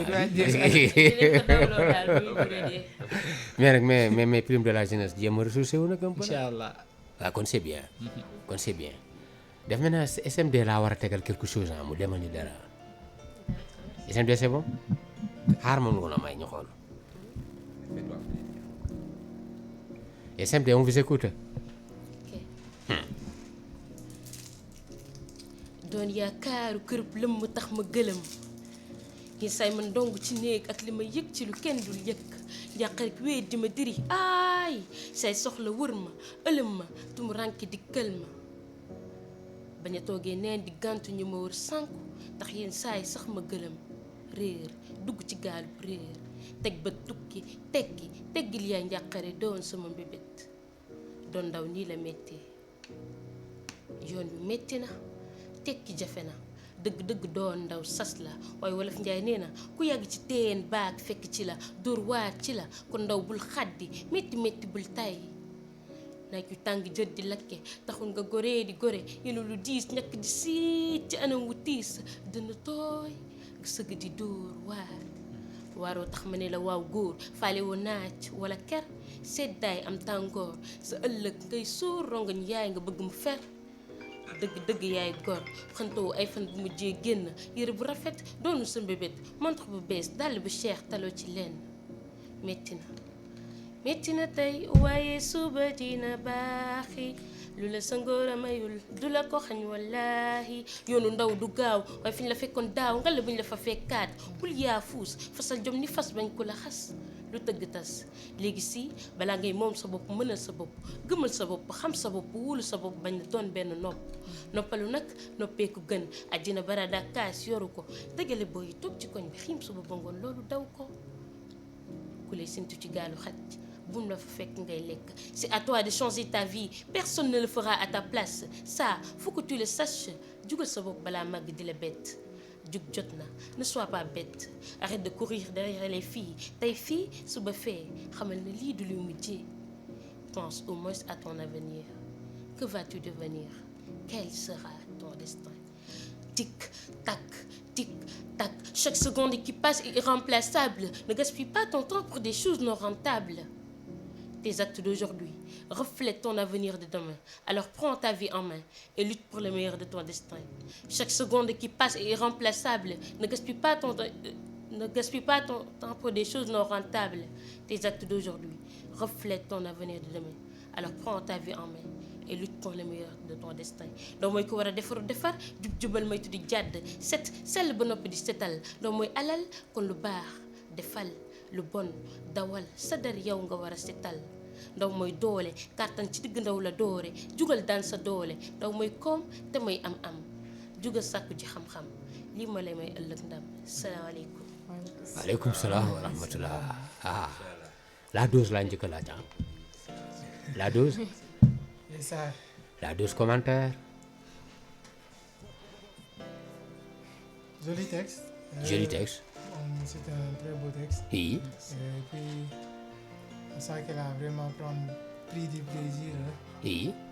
À déclamer. Surtout ça. Oui. Parce que texte, mon beau déclamer, oui. il faut en toi-même que tu le vis d'abord. Oui. Comme ça, pour partager quoi des guenilles. Et on voit que si déclamons, elle est ancrée dans son texte. Puis lu muy wax yite na ko quoi. Macha Allah loolu am na solo c'est bien Justin. Bah man moom dama ko fan. Ah bon? Ok. Ina bu yiwee rafet rek wante boo yiwee rek mën nga. Macha Allah macha Allah macha Allah. Macha Allah yal na yàlla wéral baat bi. Amiin yàlla gën a sàmm xalima bi. oui loolu am na solo mais léegi xale ma amatu léegi bigama. xalima bi nga am léegi. C'est bien Marsalam. oui. dégg nga. lan nga dégg. dégg naa wolof. dégg naa français. macha allah. bu fekkee par rapport ak langue nga doon laaj. oui bu fekkee tamit par rapport ak kenn. waaw maanaam entre les lignes laay waxee. entre les lignes. oui. d'accord donc dégg naa leçon. bi nga xam ne de motivation. d'accord surtout. donc du début à la fin presque. oui donc boo gisee moo insistance bi la lay won donc dafa doon loo xam ne dafa am solo. Et je vois que presque texte yu ñu jot a déclamé ba fii da ngay fekk lu bëri leçon boobu di si ñëwaat donc mu doon loo xam ne day yedd ndax loolu mooy le but d'une certaine manière d'un artiste. Que ça soit koo xam ne il est engagé wala koo xam ne lyrique la nekk wala di romantique c'est ça tu vois tout boo mënti jël. day am forcément leçon boo xam ne dala koy won ci biir. mu doon loo xam ne motivation la ba foo mënti jàpp ndax nit ki dafa soxla loolu. dafa soxla ñu koy motiver ci yenn yi. terewul ko day jafe parce que àdduna noonu la mel. yombul. comme que am na jafe-jafe ci biir donc da ciy baax ñu lay motiver. te nit ki bu doon ñoo ngi dégg souvent ci suñuy borom xam-xam yi di wax. naan que ne yeneen da doon wax sallallahu alayhi wa sallam que ne benn xel bu sell bi moo ko gënal maanaam fukk xel yoo xam ne dañoo desee sell. ñoo ko gënal benn boo xam ne exactement rafet. macha allah donc da ngay xam ne en réalité que nit ki ak lu mu mënti nekk. moom doyu ko moom kese. dëgg la ñu bëri dañuy confondre dama ko bëgg a seetal fi ça fait l'occasion. comme que maa ngi fii ci rajo te ñu bëri ñu ngi may dégg. expression bu nit ñi di dégg neɗɗo ko bandum. neɗɗo ko bandum bu ko jàpp juste parce que xaalpulaar bi dafay wax moom personnellement moom diggante xaalpulaar yi non. neɗɗo ko bandum da nga koy remplacer wala replacer ci cadre bi ngay wax nit ay garabam. l'homme est le remède de l'homme bi ngeen dégg. macha allah donc c'est ça da lay won que ne nit ki mënul dem gaaga maanaam nit ñoo xam ne ñoom ñoo ko sekk. boo juddoo nit ñi ñooy ñëw ñoo la yor. boo màggee ñoom ngay jëflante. bu yàlla defee tamit nga wuy sa borom ñoom ñoo ñëw defar la mun na jébbal sa borom. donc mënoo génn cadre boobu lu kii Jean Rousseau doon wax. Jean-Jacques Rousseau pardon. naan que l'homme est sociablement programmé. donc dans ce cadre là. dafay am importance que nit ki di préparer boppam. di mën a accepter loo xam ne day jóge ci ñeneen ñi il faut que min ko ilee muy jóge ci kii di delluwaat ci kii. donc loolu da ciy baax. donc lu muy def nii mu doon leçon boo xam ne bu am solo. ñu wari bon see bàyyi xel donc mu doon motivation nit ki fu mu mënti jàpp rek mu gën a yokk encore di góorgóorlu comme ni ñuy wax en réalité. macha allah voilà loolu laa ci gis. loolu am na solo. l'hymne de la jeunesse. macha allah rek. kii bi wax na lépp. wax na lépp ah tënk na lépp ah.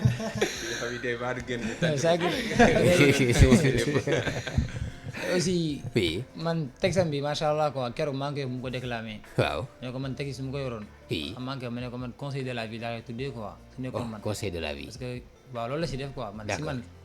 macha allah sama vision quoi lu ma gis texte. dëgg la macha allah. macha allah loolu am na solo. kon baal ñu delluwaat Bignona gars yi. saa ñu dem xoolaat Plimois Bignona quoi. Bignona. saa ñu mën a lekk foofu ay pépisu yooyu xam nga ay futtu yooyu quoi. ak a neex. ak a neex kan moo wax loolu. et la dose. joxaat ñu Plimois Guirinson de Sao.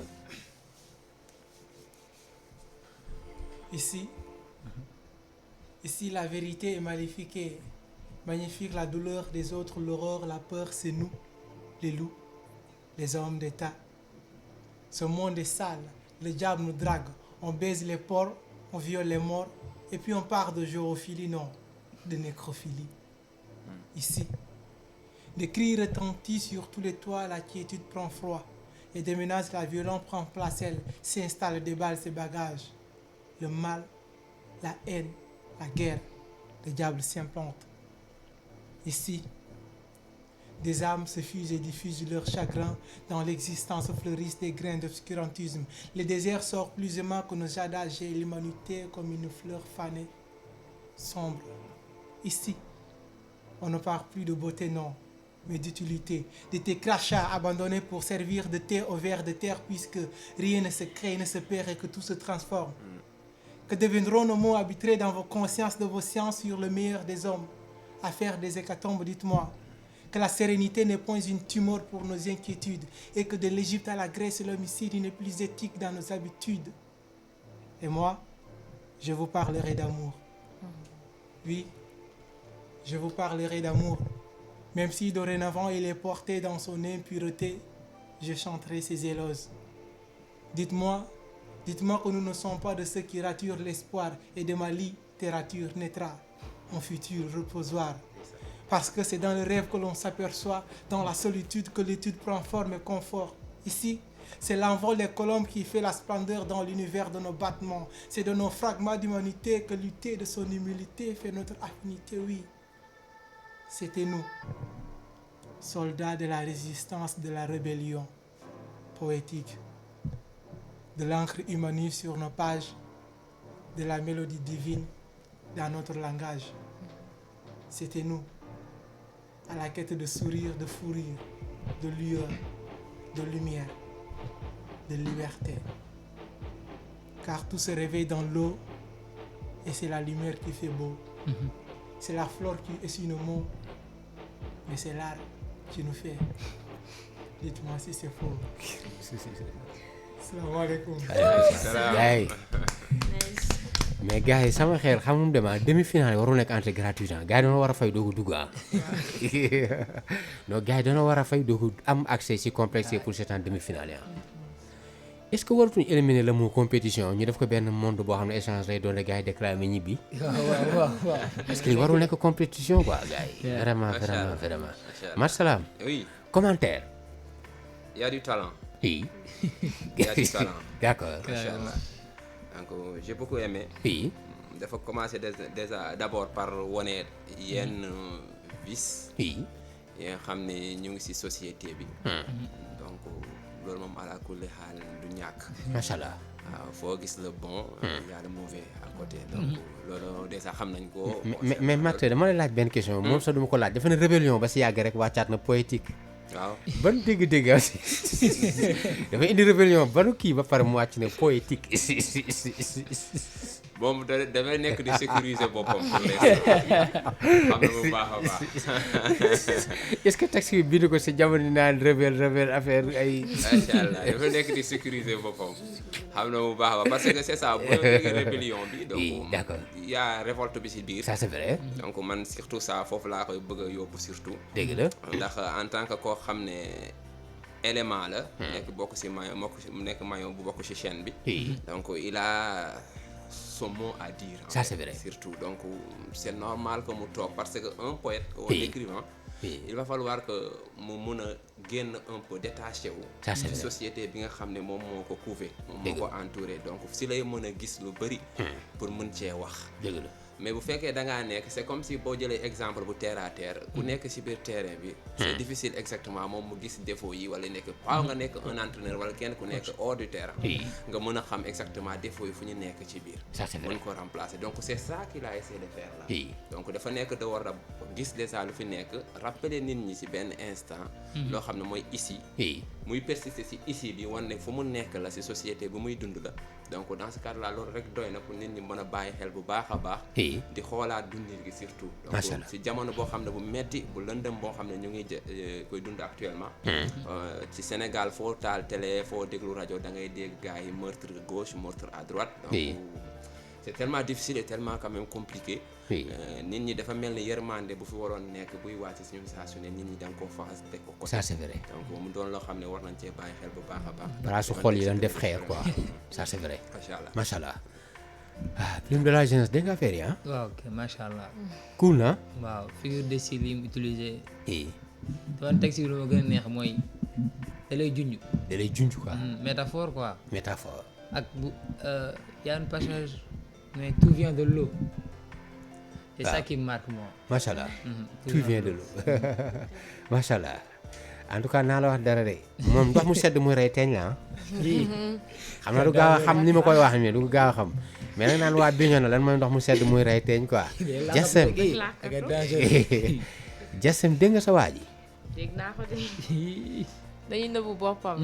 kon ba tey mi ngi nëbbatu mi ngi nëbbatu de. kon bis wonee boppam du mel seetaan mi dama ko yóbbu Bignona. non kii da ngeen koy kar maanaam bu leen seetaan mu yóbbu seet da ngeen koy kar jam ñaajo quoi bu leen nangu mu yóbbu seet SMD alors oui macha allah dañ koy féliciter. Macha c'est Allah. vraiment très cool. macha allah naan moom poète dëgg la moom. vrai poète vrai artiste la quoi waaw macha allah texte yi moom riche na trop. dëgg la c'est vrai macha allah léegi nag kon gars yi kon bàyyi la ñu delluwaat tournalu yëmbal comme ça ñu dem yëmbal Capital. xam nga maanaam ñoom zone bi ñu dikkee xam mooy quartier populaire yi moo tax ñoom seen xalima dafay complexe quoi dafay boole lépp si biir day boole expertise poussière beeg coow leeg routine yeeg lépp lay boole et Jassem ak Roué. Jassem baal ma la quelque chose aca salaam. salaam. salaam. yellul ci am réew muy sàgganee njariñam ma ndegam réew mooma fas yéene naa bari ñam ma kawtéef ci am réew bu ñuy séddee ab xare ñam ma négam ndawam yi jafaluñu ay këriñam ndaw mooy yaakaaru penc waru toskare waru yaa fuus waru yées na jóg dem xare yaakaari ëllëg de bu wóoree tey lay pare nda ndaw ñu jóg ñu jéego jon we sore na wut yóbbal te mooy xam-xamu bënn te wut ay jikkoy sang moytu fëgg dënn jonjog ak civilisation samp suñu gën ña nga suñu tux may histoire li mu tànn bu ndaw jàngul liggéeyul ku fiy suqali bu ndaw yarwul teeyul ku fiy mottali bu ndaw xarañul njax la ful ku fiy jottali tey ma jooru jiñ ndaw ku may xettali yaakaari réew yow ndaw ñàkk di la bu mu jëf ju ñaaw jikko yi fi ñoom mam bay woon nga jël suul si pax jël yar ak teggin wi cax mbaalu jokkoo jàpp say gët fuul sax jikko yee dee ndaw di dox ndaw xippil say gët xol sa gox ba ndeexu àdduna sonal la tax ngay tërëf tële dox di doon laajte lii mooy ban ngox ndaw yi léegi yi ma xam da fàkk jëm ci paxam ñaaw tëf di not ci goxam waay waay lii di ndaw bi ma xam le monde en larmes parce que la jeunesse n'est plus son arme toutes nos valeurs foutues jeunesse de mon pays cherche-toi une voie de ton choix oriente ta méthode une bonne fois vers les écrits de Gandhi, Sankara, Kadhafi, Mandela et l'enfant de Tcheïtou. Jeunes, armez-vous de science jusqu'aux dents. Arrachez, oui, arrachez votre patrimoine culturel. Toi, oui, toi, moi, vous et nous, le monde a besoin de nous.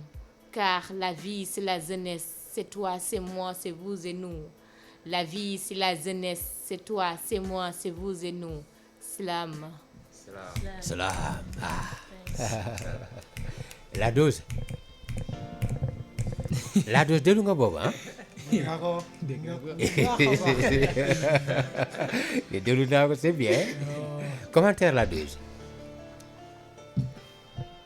C'est très intéressant le mot Arni. Oui. Parce que bon, l'avenir appartient à la jeunesse, Oui. comme on le dit naturellement. Oui. Donc, ce serait trop désolant pour Oui.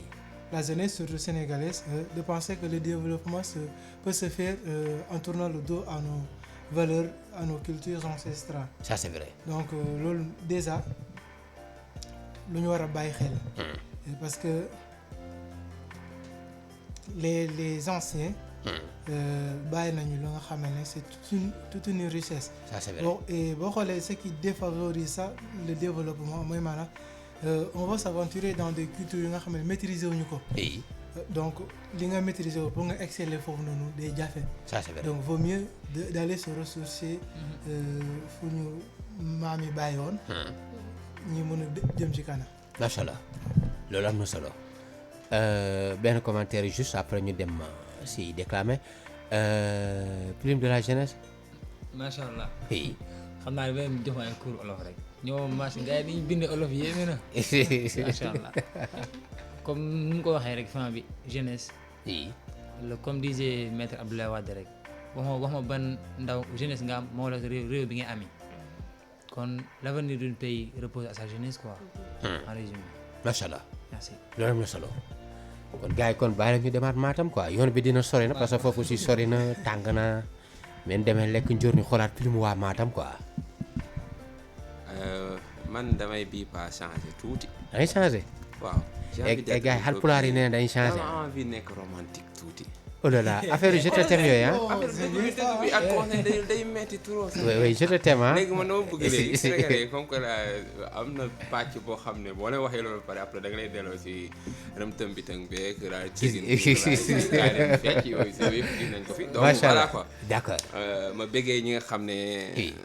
samay gars yi la. macha allah ñi nga xam ne ñoo ngi dund loolu tamit. oui. donc du ñàkk parce que. ak yow aussi si tout est fait de l'eau tout est fait de l'amour aussi. yow aussi yaa ngi koy dund ah. donc moom xam na bu baax fi may waxee. macha allah foofu laa bëggoon ñëw comme que mu ngi ko doon énuméré te man damay fàttali moom laa dóor si boppam. waaw. dañoo am très bizarrement. mais xaw ma ba xam parenté ngeen ou pas moom poétesse la moom tamit. ah bon. waaw ñoo ngi doon lii à l'UGB une certaine la tigresse. Aminata Sifay Koli. xam naa xamoo ko sûrement mais da nga xaw a am des traits bizarrement même ta manière de déclamer là dafa am benn genre ressemblance bu si nekk donc j'en profite de l'occasion di ko def big up moom tamit fu mu mënti féete macha allah donc di ko dédier aussi en même temps texte bi macha allah texte la boo xam ne je l'ai intitulé tout simplement Elle pour que peut-être que toute femme mën see sentir boppam gis boppam quoi tout ce truc là mais en tout cas mat yow vrai waga nga sànq yi aussi wax na terme bu ma neex mu ne l'avenir appartient à la jeunesse moo gën ay l'avenir appartient à ceux qui se lèvent tôt parce que ginaar yi 5 heures du matin la ni yeew te si plateau SMD ba la ni mujj quoi gars yi reeree ko aca on t'écoute monsieur Mat Salam bien oui salam on écoute Elle. Prenez juste un instant pour méditer sur elle. Elle est si innocente, si belle, et Élise dans ceci tristant. Elle est parfaite sans tard, une véritable perle rare. Rien que de voir son corps somptueux, je deviens un être voluptueux. Ce qui me plaît et que je kiffe, ce sont ses fins longs doigts. Ils ont l'air trop chétifs, mais supportent mon cœur et son poids. Elle est de teint plus ou moins clair, de taille Coca-Cola. Si vous aimiez son parfum, elle est à l'air. Ah, ma foi, elle est mon petit cola. Imaginez un félin sans croc, Jack Sparrow sans pirogue. Moi, elle est ma drogue et je suis déjà accro. Sans elle, je ne suis rien. Sa présence me fout du bien. D'ailleurs, que voudront tous mes vers sans elle dans mon univers. Elle est tellement naturelle, sa beauté est non modifiée. Je ne fais pas que magnifier, je le jure, tout est réel. Sa voix douce et mélodieuse me fait faire des 100 pas. Elle n'est ni bavarde ni silencieuse, juste une fille sympa. Elle dit jamais de gros mots et porte une tenue décente. Il suffit qu'elle soit présente pour que disparaissent mes mots. En plus d'être mon remède, elle me soutient et m'aide. Elle est tout ce qu'il me faut, son amour ne sonne pas faux. À travers ses merveilleux yeux, je reconnais la main de Dieu. Ils sont si blancs, si magnifiques et ne jettent aucun sort maléfique. Elle donne sens à ma vie, elle est comme un morphème. Une fille jongue était berifemme qui sait comment me donner envie.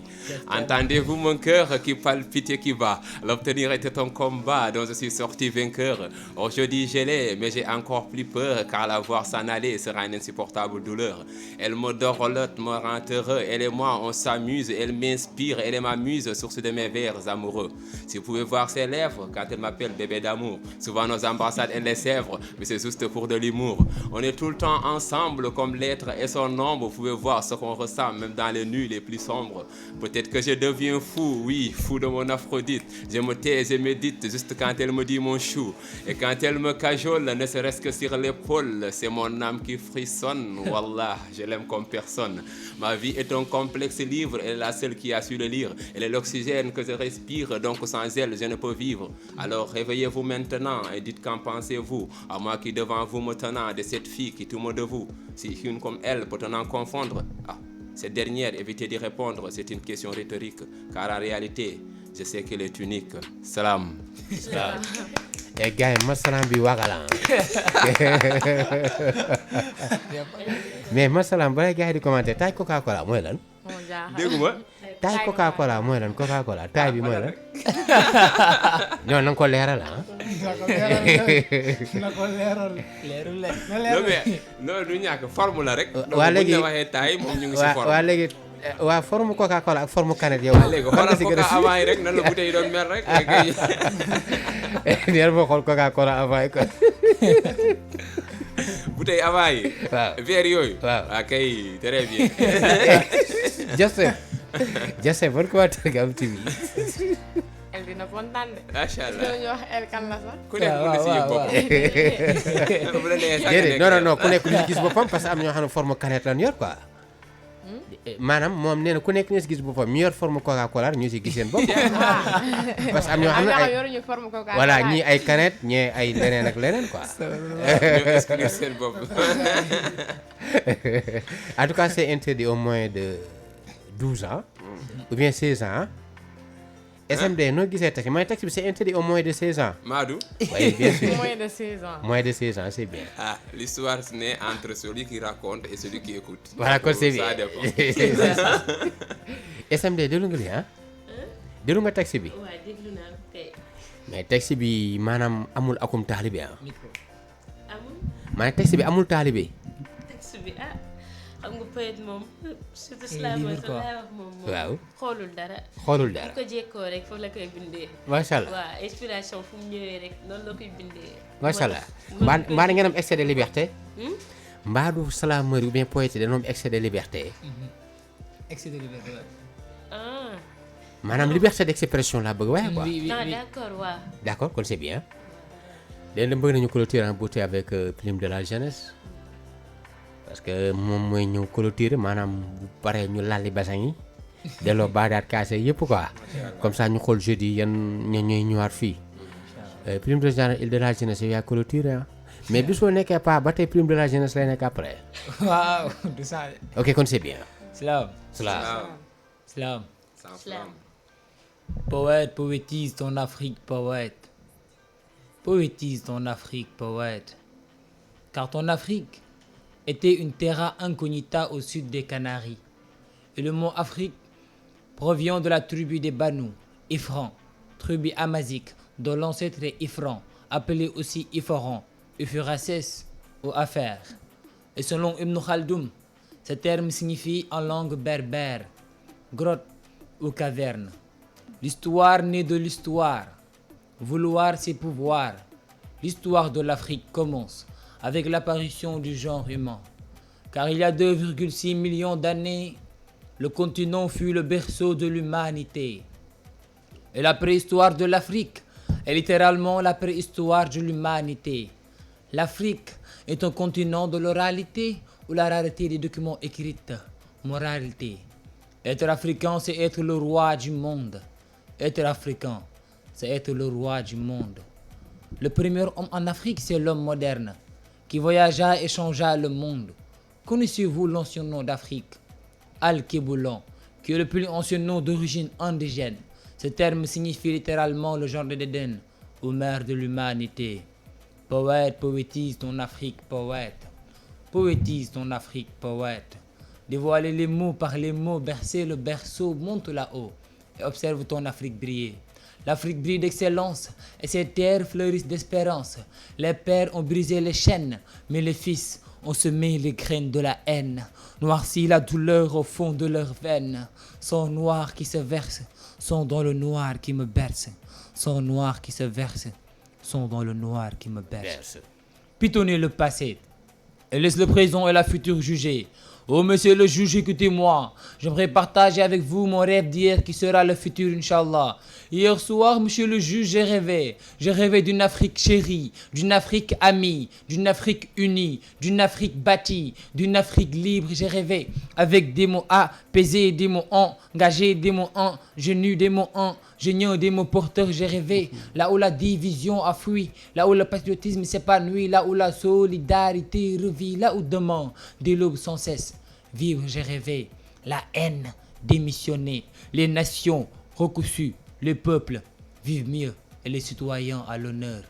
L'odeur de la réussite se sent, l'Afrique se sent, après une centaine d'années de saignement, poignardée par le blanc qui à chaque fois faisait boire ses enfants par le sang de l'Afrique. Afrique, terre des savants, Afrique, terre des galants, Afrique, terre de l'histoire, Afrique, terre de gloire. Afrique, grand-mère, grand-père, mère, père. Afrique, miroir mystérieux, plume de la jeunesse, savoir partager. Slam. mais gars yi tey suñu gàmmu gi neexoon na. Dernier tour de table ñu defandoo ko comme ça ma bàyyi ko ne si yéen lancé appel comme ça le set les amoureux de la belle plume ñëpp convergé wu complexe culturel Léopold Sédar Senghor bu Pikine à partir de 16h. ñëwuñu pour seetaan ay nit yu compétir mais dañuy ñëw pour recevoir.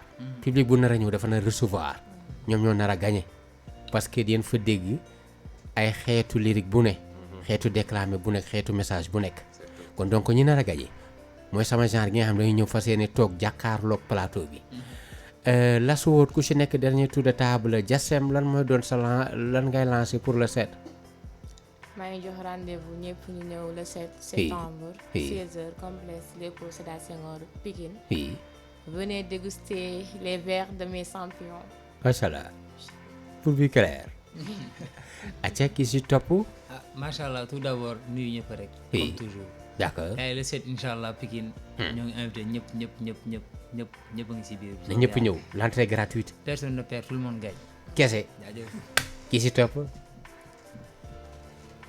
Alors, venez vivre des mots, venez tuer vos mots. oui Le 7 août, 7 septembre 7 septembre, voilà, Oui. au complexe Léopold Sédar Senghor de Pikine. Pikine Ça sera pour vous une belle victoire et pour nous le début d'une histoire. mais na waa Casa ñëw ale Casa ASC ale ka woo supporter ale Casa yi waaw waaw allez Casa. Casa Sport nañ ñëw foofu indi vert yi gars yi décorer salle bi waaw yoon la macha allah ok ki si topp waaw voilà xanaa di ci woo ñëpp rek incha allah. oui soriwul fële complexe Léopold Sédar Senghor. bu Pikine le 7 septembre à partir de 16h incha allah. incha allah comme ni nga ko waxee rek ku ñëw doo perte ndax di nga fa jëlee. wallaahi incha allah. wallaahi on koy ti prime de la jeunesse de la SWOT machallah Oui, bandiraɓe wiyoɓe wiɓe mbimami kala to mbawɗon hedde kadi taw ko ɗo e banggue Pikine gonɗon walla ɗo Dakar ɗo oɗon nodda ñande jeeɗiɗi manam 7 septembre 7 garoɗo o ɗo complexe Léopold Sédar Senghor ɗo grand prix Sidi Lamine Niass machallah garon kawron hen ko artiste moon bandiraɗo moon aussi ɓiɗɗo moɗon jeeyaɗo e moɗon noddi onon fof garo hen tan ko ɓamtare tan woni hen machallah Machallah. kadi ko gratuite jobdi ala hen ko ar tan tawtore i o beltanama no fewi salam masalaam woon na alpulaar yëpp nag si biir complexe bi alpulaar yëpp fa dara jëm foofu acca prime de la jeunesse waaw kon jeex na di bigam ñëpp rek waaw comme dap rek kese macha allah macha allah en tout cas yal na leen yàlla sàmm yéen ñëpp yéen ñëpp aussi yàlla ngeen gañeendoo amiin parce que vraiment ñun lii ñuy def plaisir bi ngeen ñu jox moo ñu ko gënal fuuf machallah tey ñun animateurs yi man maa si gën a neexle si Sénégal parce que toog di leen déglu rek plaisir la ça me fait énormément plaisir kon donc yéen yàlla na leen yàlla sàmm baax a baax tënk leen gën leen a gardeel boppam amiin gën leen may aussi sainteté xel yi di gën a naaj amiin kon donc rendez-vous le 7 ans inchallah bonne chance à vous sama gars yi merci maa leen di béggee dëgg dëgg ok maa leen di béggee ñoom ñoo kan doon delloo 14h ba léegi nii si kanam tuuti si émission keppaar gi lundi Black Label yàlla na jàmm yàgg Sénégal wi out